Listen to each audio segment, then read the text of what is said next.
Eu sou Alexandre Carroza, sou fabricante de guitarras, contrabaixos e violões. Desde 1992 que eu tô nessa batalha aí como músico, como luthier, como produtor musical, como uma série de coisas aí.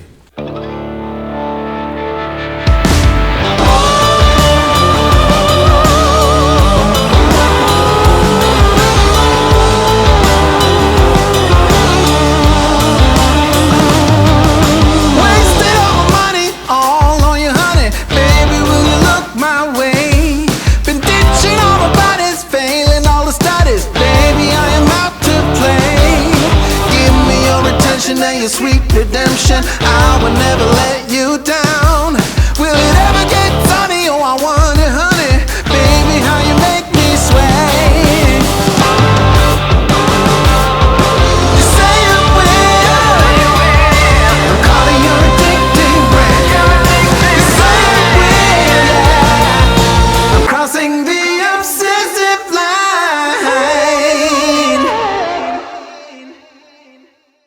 88, 89 eu comecei a tocar guitarra, comecei em bandas de rock, bandas de garagem, até que um dia quebrou a minha guitarra. Entrei em pânico, não sabia o que fazer, fiquei com febre, tive que pegar o ônibus aqui em Jaú, na rodoviária, fui parar em São Paulo, lá na Praça da Árvore, e conheci o Tiguez, né, um luthier das antigas aí. Aquele cara consertando a guitarra assim, eu achei uma coisa maravilhosa. A partir desse dia, eu descobri que tinha um negócio muito legal por trás das guitarras, né? Que não era só tocar o legal, né? Então eu comecei a trabalhar, comecei a pesquisar, comecei a querer saber mais. Numa dessa eu me profissionalizei como um guitar tech na época. Em 92 eu comecei a trabalhar profissionalmente, né? Fazendo regulagens. Eu tocava numa banda de baile, era músico profissional e levava a vida nessa forma, né? O luthier e o músico. Após essa minha jornada como músico, eu comecei a trabalhar como técnico de som de estúdio, montei um estúdio. Um belo dia eu estava consertando uma guitarra de um amigo cliente, e essa guitarra rachou ao meio. Nessa época já era perto daí dos anos 2000, entre 2004 e 2005. Eu já estava com amizade com outro luthier muito bom também de São Paulo, o Roberto Santana. Eu tenho dois grandes luthiers assim que eu me espelhei neles para começar a trabalhar. Foi o Tiguez e foi o Roberto Santana, né? Eu cheguei com a guitarra quebrada para ele, dizendo assim: Roberto, o que eu vou fazer aqui e tal? Vou precisar que você faça um corpo para eu atender um cliente. Ele falou: meu, o teu pai tem todas as máquinas lá na marcenaria e tal, você sabe mexer nas máquinas de marcenaria, então vai lá, cara, faz um risco, uma guitarra lá, assim, faz uma guitarra na serra de fita, com o formão, com a lixadeira, né, com a tupia. E eu achei aquilo uma coisa do outro mundo. Eu falei: não vou conseguir fazer. Ele falou: vem aqui, eu vou te mostrar como é que é uma fábrica. Cheguei com ele lá no lugar, né, na fábrica que ele trabalhava. Ele falou: ó, teu pai tem essa máquina aqui? Eu falei: pô, tem. Teu pai tem aquela ali? Pô, tem duas daquela ali. Teu pai tem aquela ali? Pô, meu pai tem, acho que 3 daquela ali. Pô, meu, então você tem 2 fábricas de guitarra lá, cara? Eu falei: calma, não é assim, né? Mas não tem, eu não sei fazer a guitarra, né? Não, mas isso você aprende. Já tinha máquina aqui, tinha essa, aquela, outra, e vou fazer uma guitarra, tá? Bom, de onde que eu começo? Perguntei pro marceneiro, né?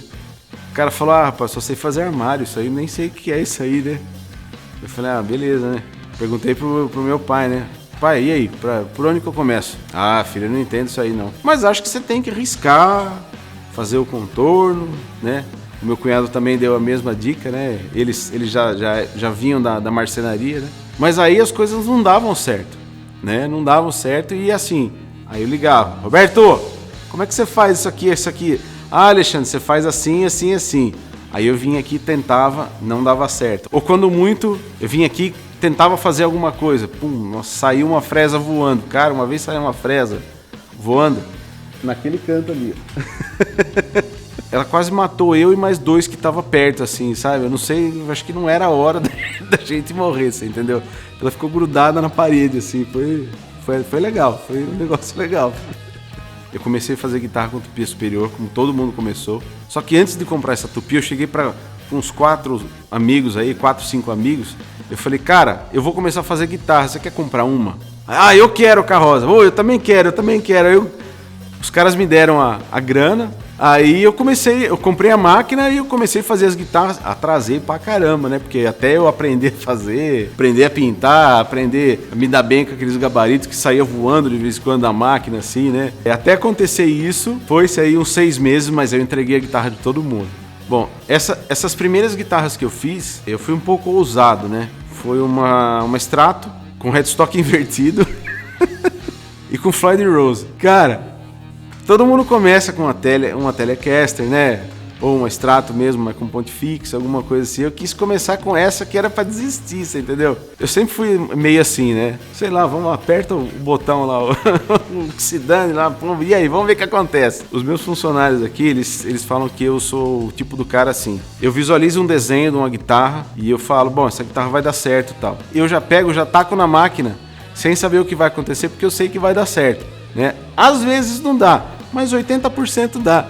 Aí ele fala, não sei como que você tem tanta coragem pra fazer isso aí, né? Eu sempre fui um cara muito ligado a essa parte de tecnologia, né? E ao mesmo tempo eu sempre tive muito respeito às máquinas, às tupias, às serras, porque, se eu perder a mão eu paro de tocar. Eu fiquei grilado com tudo isso, falei assim, eu preciso achar um jeito de eu fazer essa guitarra sem ter que encostar na máquina. Foi quando eu descobri as máquinas CNC, que são máquinas que você programa, você faz toda a estrutura do desenho, você faz todo o traçado da ferramenta em cima da guitarra, fazendo 3D, fazendo 2D, e ela corta sozinha. Depois de você ter feito o desenho e ter feito as rotas das ferramentas, né? E em 2009 eu comprei uma máquina dessa, foi difícil comprar. Eu falei, os meus problemas se acabaram. Gente, era uma bosta a máquina, cara. Eu só tive dor de cabeça.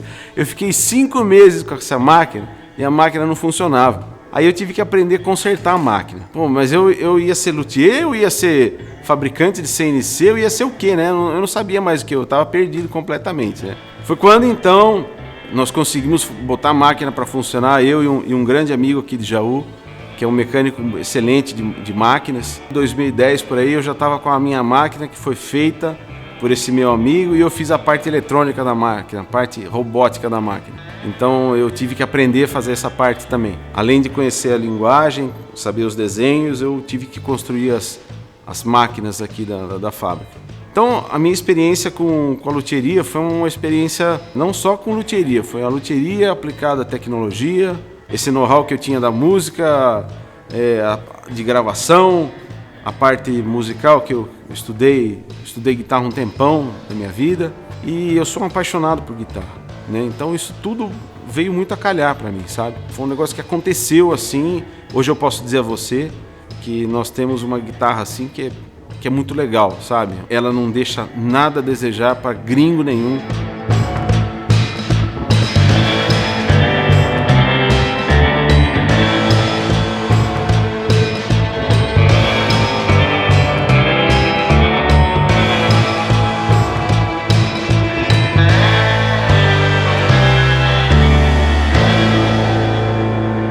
A minha trajetória como músico, eu posso dizer para vocês que começou muito lá atrás, que a minha irmã me matriculou num curso de piano, né? Eu tinha acho que uns 6, 7 anos de idade. Aconteceu um negócio legal na rua lá, eu tava soltando pipa, chegou um cara que o apelido dele era Urso, né? Ele era um urso, né? Desse tamanho, né? E ele falou assim, me dá esse pipa aí, meu. Aí, putz, cara, eu era mó pirralho, né? Cheguei e tive que dar o pipa pro cara e fui pra casa chorando, né? Meu irmão, minha irmã, sabe, família italiana como é que é, né? Meu irmão já deu uma porrada no cara lá, minha irmã também saiu, putz, foi aquela coisa assim, né? Ou seja, só que o meu irmão, ele morava fora, a minha irmã também e a outra minha irmã também, e eu fiquei sozinho aqui. E o Urso morava onde? Na esquina do conservatório onde eu fazia aula de piano. Aí o que aconteceu? Não deu pra fazer mais aula, né? Eu ia pra fazer aula, o Urso ficava na porta assim esperando. Eu saía da aula, o cara vinha pau na minha cabeça. A minha trajetória musical foi complicada desde o começo, assim, né? Então, até então eu não sabia das guitarras ainda, né? Mas eu gostava muito do som das guitarras, né? Até que um dia eu tava dando uma volta em São Paulo com meu cunhado, passando pela Santa Ifigênia, que ele queria comprar uma agulha de um toca-disco dele, assim.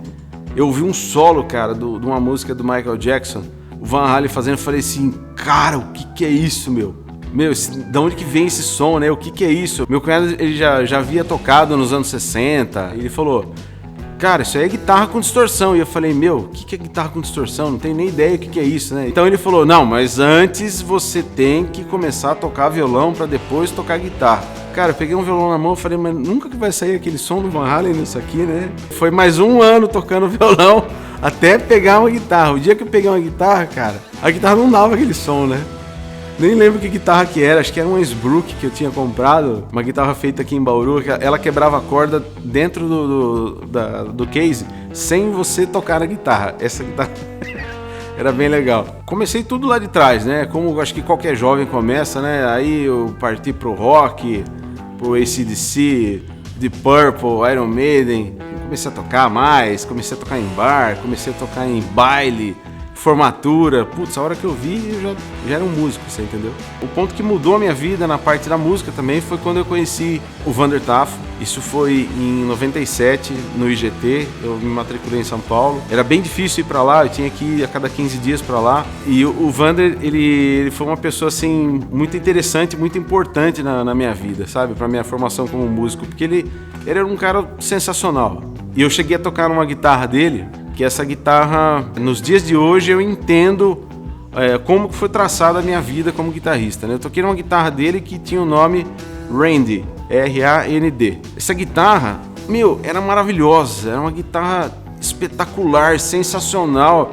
Essa guitarra tinha mais sustento do que qualquer outra guitarra que você via, né? E eu falei, cara, onde você... Não, eu fui para os Estados Unidos, lá em Los Angeles, me encontrei com esse luthier lá, ele fez a guitarra pra mim e tal.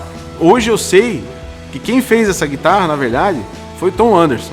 Eu fui visitar a fábrica do Tom Anderson e o Tom Anderson falou, eu que fazia as guitarras do Randy. Falei, putz, então é por isso que suas guitarras são tão boas assim, né? E o Tom Anderson também foi um outro cara que eu me inspirei muito, né, para eu fazer as minhas guitarras, né? O cara que ele abriu as portas da fábrica dele para mim, contou os segredos de como que é fabricar uma Tom Anderson, né?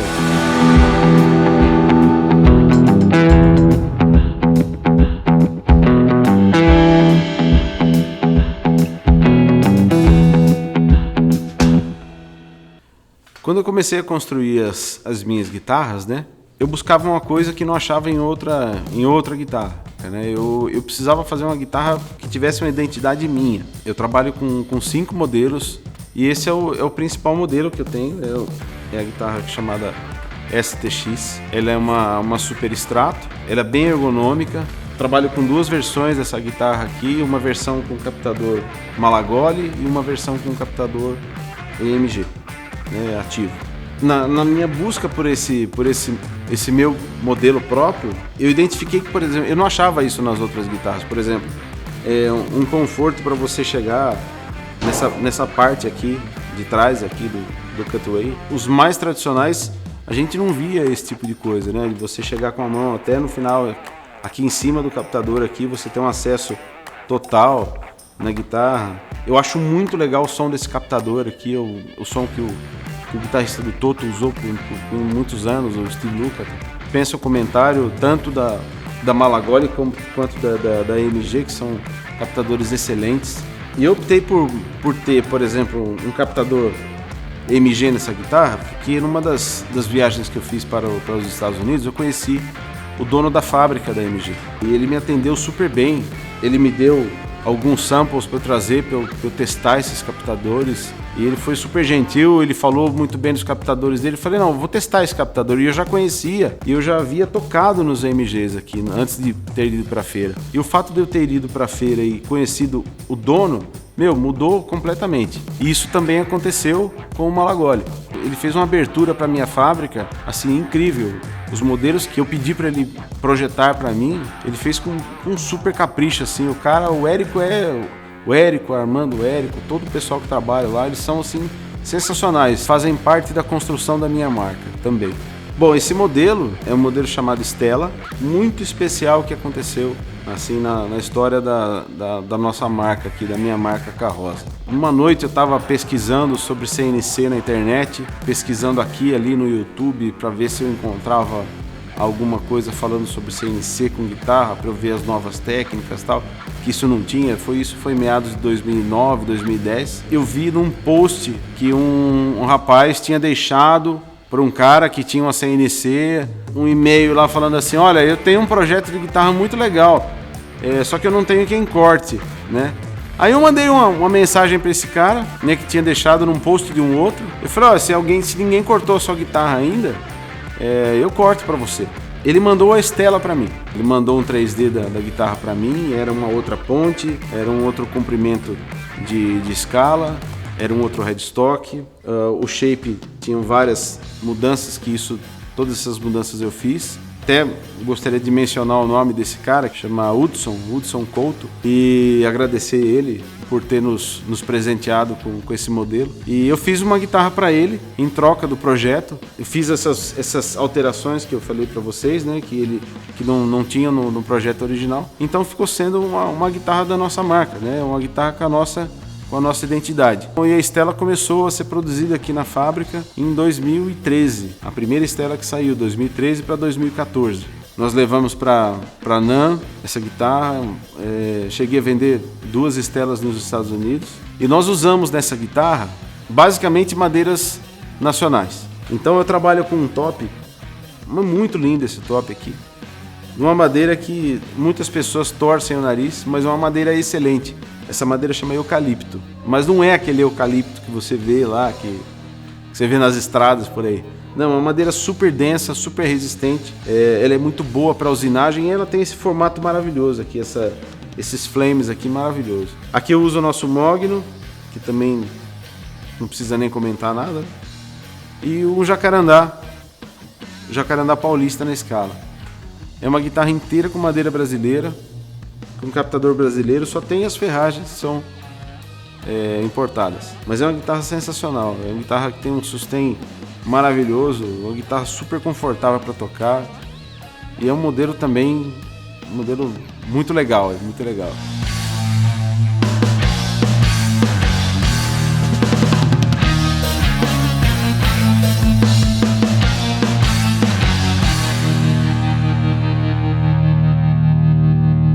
O sistema de produção que a gente usa aqui na nossa fábrica, né? A gente usa máquinas Halter, máquinas CNC.